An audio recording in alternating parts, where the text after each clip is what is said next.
Hi there, everyone, and welcome to Travel and Sip, the show that gives you a taste of the world. I'm, of course, joined by my good friend Ingrid. Hello, Ingrid. Hi, Kieran. And I guess through the show, we travel to different places, have a bit of a taste of something nice from that area, and tell you a little bit about our experience of it. And this one's a little bit different, Ingrid, isn't it? We've gone to a place together recently in the last couple of weeks, a little bit of a break, and that is somewhere, again, a little close to home here in Victoria.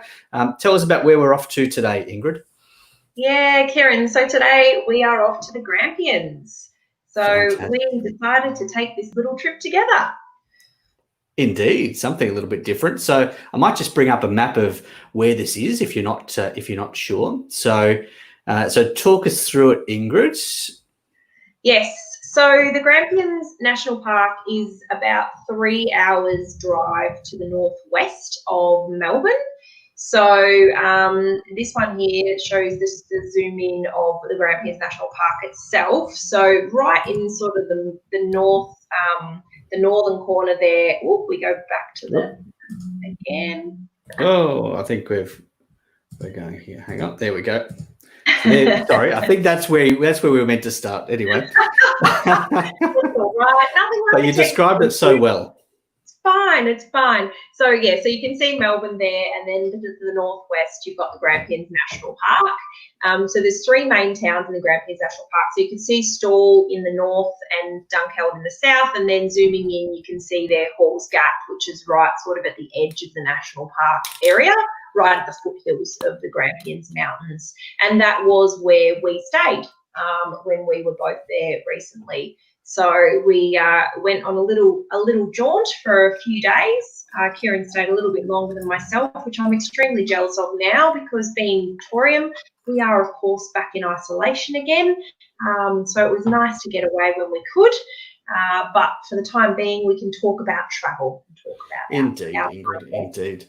It was certainly a place I hadn't been there for quite some time, probably about 20 years. I think I went there a lot when I was a kid and teenager. I'd forgotten really how good a place it was. There's really a heap to see and do. And you're right. I'm glad we stayed up there for a couple of extra days because we did some fantastic walks and lookouts and all this sort of bits and pieces. But you could really spend quite a lot of time there. Even 4 days wasn't enough to do it justice, I would think. Yeah, absolutely. I think it's a place that you could easily spend a week and you would have different things to do every day. There's just so many great opportunities to get out and see things. So, yeah, fantastic. And, of course, a drink.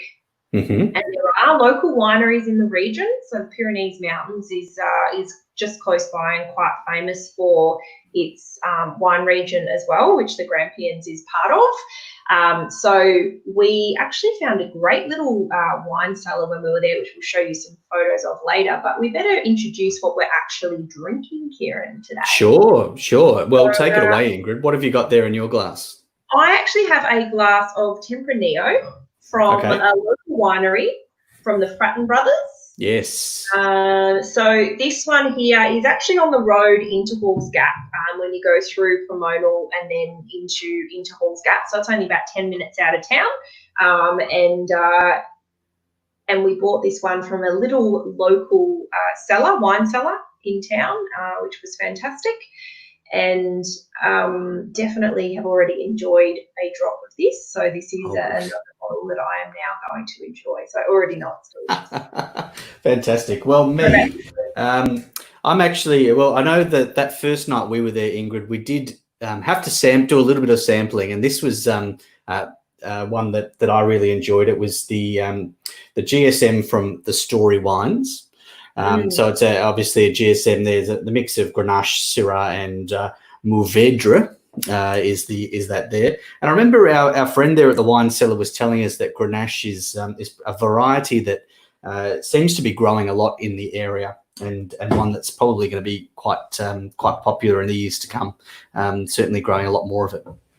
Yeah, exactly. I think the early season and the warmer weather actually is quite quite nice for Grenache. So I think they've sort of, as the seasons have changed in recent years, they've seen more Grenache growing quite well and getting quite good results out of it. So it is something that's a little bit newer. Same as the Tempranillo. There's not a lot of Tempranillo in the area, but I think it's something that a lot of the vineyards up there are finding that grows quite well in the region. So yeah, I think we'll be seeing a lot more of that. And I know it was quite delicious when we were there, so I thought I would sample another bottle of it. So cheers, Kieran. Well, cheers to that.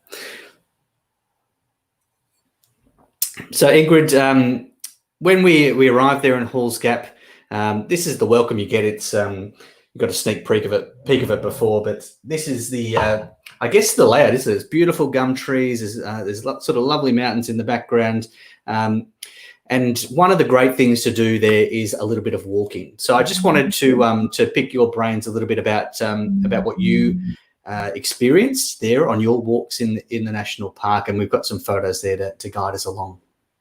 So yeah, so we did a couple of short walks when we were there.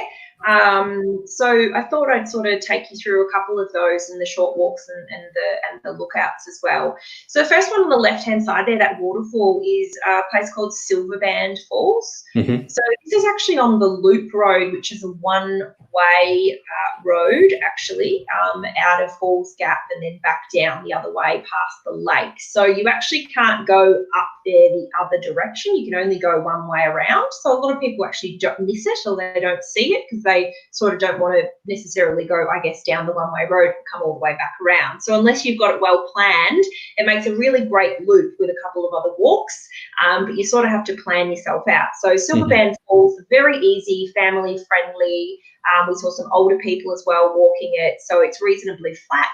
It's only about 800 metres to get up to the falls, and lovely drop falls, so single drop falls. They probably in the wetter weather would be a little bit more full than that, I'm guessing, but beautiful all the same, and a lovely creek and sort of more of that kind of I suppose it's got a bit of more of a rainforesty feel than other parts. It's not as rocky as some of the other walks in the Grampians, so it's quite overgrown with trees and quite dense and dark, sort of forest-like. So it's got a little bit more of a different feel than some of the other short walks that we did when we were there. And then on the right-hand side is something you see everywhere in the Grampians, which is the rock formations, obviously, and quite amazing. I thought these rocks towering above us. This was on the Lakeview Lookout Walk, and the next photo, if you move to the next one there, Kieran, is also me on that walk. So you can see there rocky steps. Very easy to do though still. I mean, again, only about a 700-metre walk. If you do the short version of it, you can do a slightly longer version and loop back around to join the end of the pinnacle track.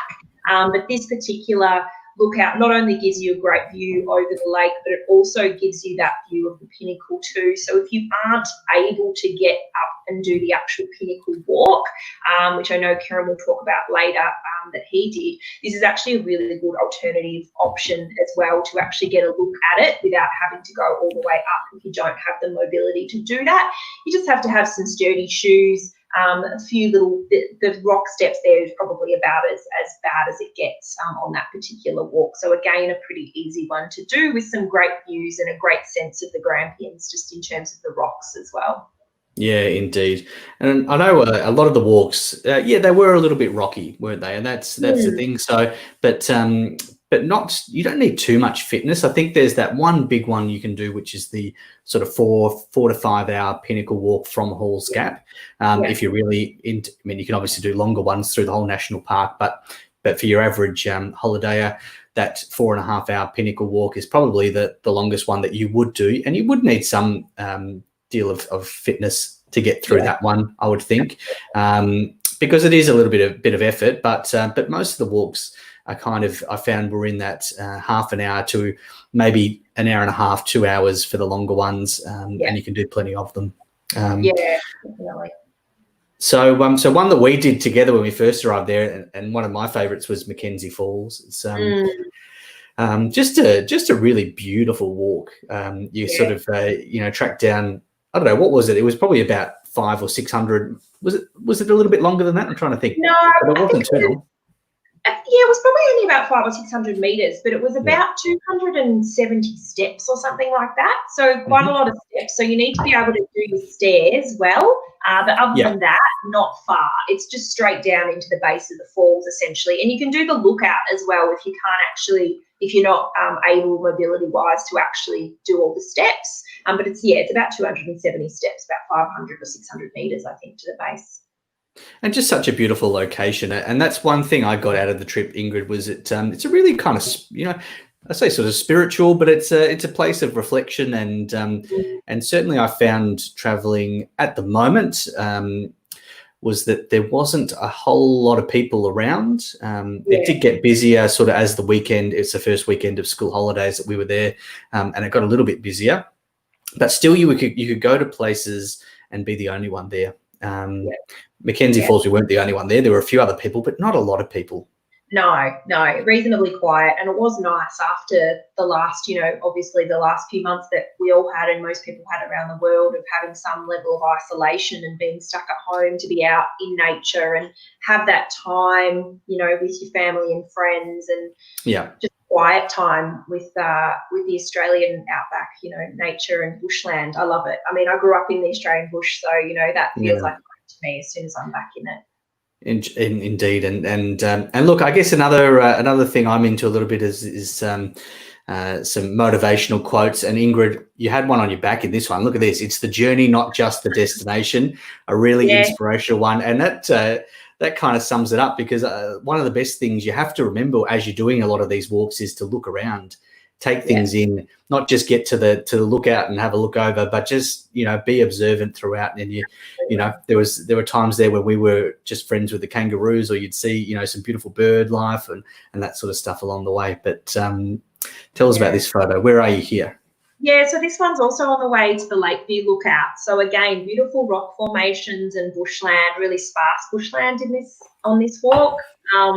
But I just loved it. I loved looking up at those rock faces, and it just feels so majestic. I think, the Grampians to me is such a majestic place. Just beautiful. I can't, words, don't say enough on its beauty, I think.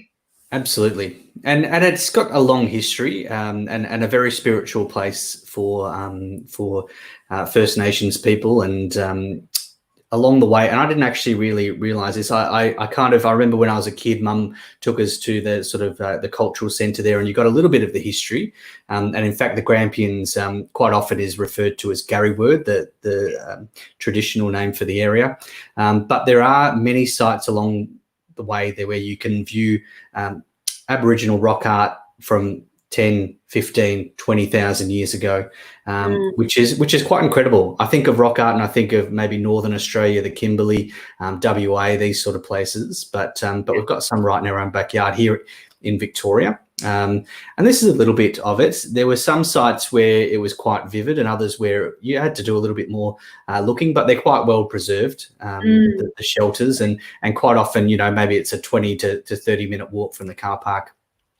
So really you can do quite a few of these in a day. And that's in fact what we did. We spent a day going out and going around the whole national park looking at different sites. And again, it's something that really brings home that sort of spiritual nature of the area, and it just has something special. It's hard to describe, but certainly it's been an important place for quite some time.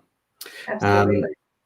So I guess the Aboriginal rock art was one day we spent. I know you spent a day doing a few lookouts and the like. So this is probably one of the more beautiful sites I've seen, I'm sure.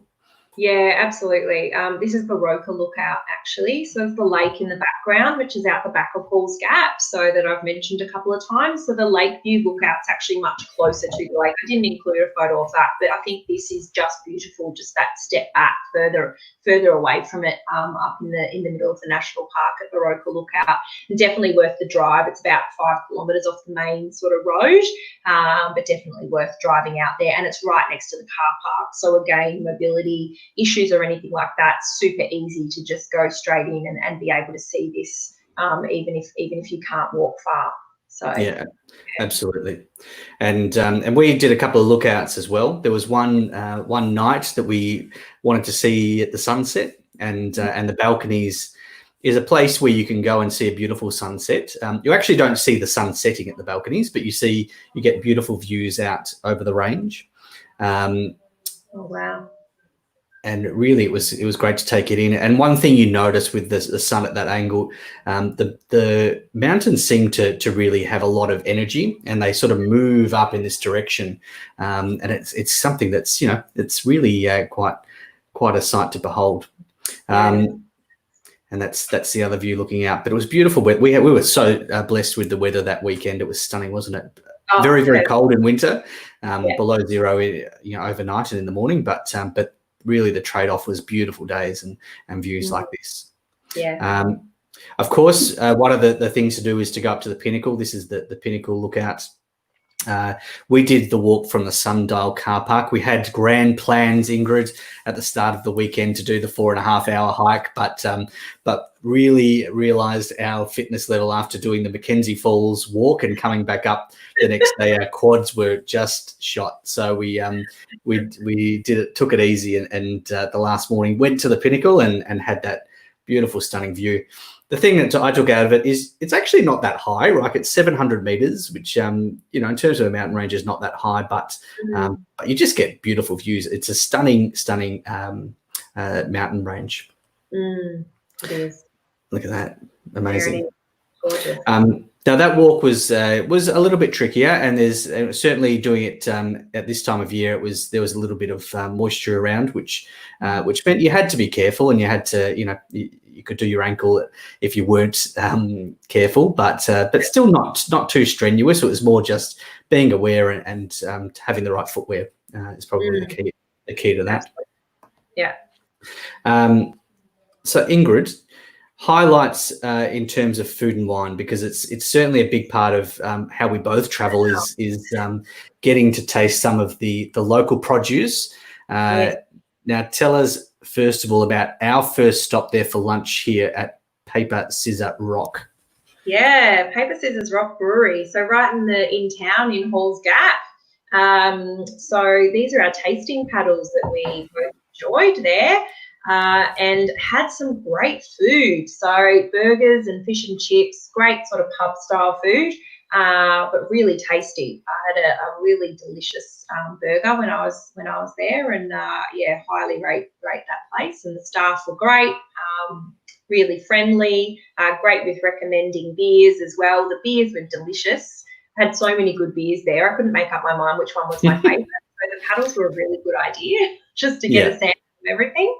So that was definitely one of the and highlights. Quite generous, weren't they? I mean, it was you weren't stingy on the beers, and you certainly had a fun afternoon. I think having a couple of paddles.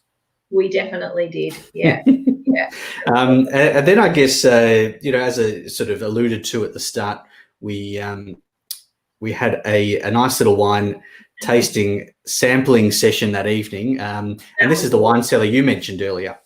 Yeah, so the Grampians Wine Cellar. So it's a new shop that has actually just been opened by this gentleman in the photo here, whose name actually escapes me, but he is fantastic. He's a lovely guy. It's actually in the new group of shops. So there's sort of two groups of shops in Halls Gap. So there's kind of the main sort of area with the parklands in the middle where everyone tends to congregate, I suppose. It's opposite the big car park, right in the middle of town. It's been around for many years. It's got the bakery and a couple of cafes and everything there, which is great. But on the outskirts of town, there's a brand new group of buildings that have actually only just been built, and the Grampians Wine Cellar is part of that. So it's just on the edge of town when you drive through past the Tourist Information Centre and the brewery. So just a couple of minutes, a couple of 100 metres really past there. And this guy is brilliant with his wine knowledge. So he actually had an entire wall dedicated to Grampians wine in the region, and he had another wall dedicated to Australian wine, and then he had another wall dedicated to international wines. So he clearly was a really well-versed guy in wine. He knew what he was talking about, and of course we were there to buy local wine, so we got a few great little bottles to sample that evening. Absolutely. And the thing I found was that he was quite knowledgeable, Yes. but would take the time to sort of talk to you about it, not talk down to you about the wine, but really find out what you're after and give you, and happy to share his knowledge and his passion really for the produce of the area. So great one. We actually went and saw him a couple of days later, and that's where I picked up my one for today from. But definitely recommend stopping in there and visiting. Yeah, absolutely. And I think his goal eventually, after COVID and everything, obviously, and it's safe to do so, he's hoping to actually be able to serve some wine in his shop as well for tastings. So he's actually got a great little bench out front, which you can see the sunset over the Grampians as well. So there was a great little spot out the front there that he's hoping to eventually be able to have people sitting, and also sitting inside at the counter, sampling some wine with him as well. So I think it's a great little spot, and definitely a highlight of the visit. Absolutely. And other than that, so we sampled. We were there for a few nights. We sampled some of the food around town for the Halls Gap Tavern. Very much your sort of typical pub meal, a nice Parma. Very sort of simple but delicious food. And the last night we actually had some food from the Spirit of Punjab, which was across the road, and actually really good. I haven't eaten Indian in regional Victoria very much, and was surprised and delighted. Very, very delicious food. So so good stuff all around. But the one thing, Ingrid, you do know when you go to regional Victoria is that there is always an award-winning vanilla slice. Oh, I've gone a bit too quick on that. Let me come back to that. But I wanted to talk about vanilla slice because you mentioned it in the shops there in Halls Gap. We have the bakery and delicious food in the bakery, but of course they had an award-winning vanilla slice and just had to try it. So so thankfully you actually bought this one for me. Award-winning, sorry? Was it award-winning in your? Was it award-winning? Do you know what? Like you can see it there at the top of the pinnacle. Climbed the pinnacle and had it as my bit of energy to get through, and it was great. Like, it was perfect timing for it. Beautiful view. What more could you want than a great vanilla slice? And kept us going for the journey back to the car park. So can't complain, Ingrid. But the other thing, actually, going through those photos, was that we saw a lot of wildlife in Halls Gap. Yeah, so these kangaroos were actually just out the back of where we were staying, and fantastic. This was early in the morning, but we saw them in the evening before. We saw birds everywhere. So in the parklands near the bakery, there was birds. We even saw a kookaburra steal a guy's meat pie out of his hand. It was incredible. Make sure that if you are eating something in the park out the front of the bakery, that you keep an eye on the birds, because they clearly know that tourists are everywhere and they steal the food out of your hands. You really can't leave anything for even a second, I think, in that area. But we saw a heap of kangaroos, and just walking down the street, you got kangaroos just eating on the grass on the nature strip and all that sort of stuff. You walk through some of these places on your walks. The wildlife is great, and also on the way out, Ingrid, we stopped at Pomonal Estate and had another flight. I had a beer flight, and my wife there had a wine flight, and you just watch kangaroos just jumping around everywhere. There are a heap of them, and it really makes you feel Aussie, I think.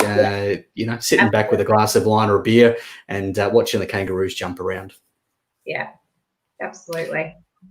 Well, you can't complain about that, can you, Kieran? I don't think so, Ingrid. So, did you enjoy your little weekend there? Oh, absolutely loved it, and can't wait to go back and spend a little bit more time so we can do some of the longer walks. We concentrated on the shorter walks because we were short on time this time. We wanted to see as much as we could from different perspectives and different areas. So next time we'll definitely go for a little bit longer and do some of the longer walks, I think, as well. Yeah, for sure. Me too. And I think we've set ourselves, we went there with grand ideas of doing the big 4.5 hour pinnacle walk. And I think next time our aim is to actually get that done. So so that'll be nice. But plenty to see, plenty to do, some good food, some wildlife. It's really got it all, Ingrid, hasn't it? It does. Highly recommend. Definitely great getaway and close enough to Melbourne to do for a weekend. Perfect. Yeah. So on that note, Kieran, drink well and travel often. Cheers. Cheers. Until next time. See you later, Ingrid. See ya.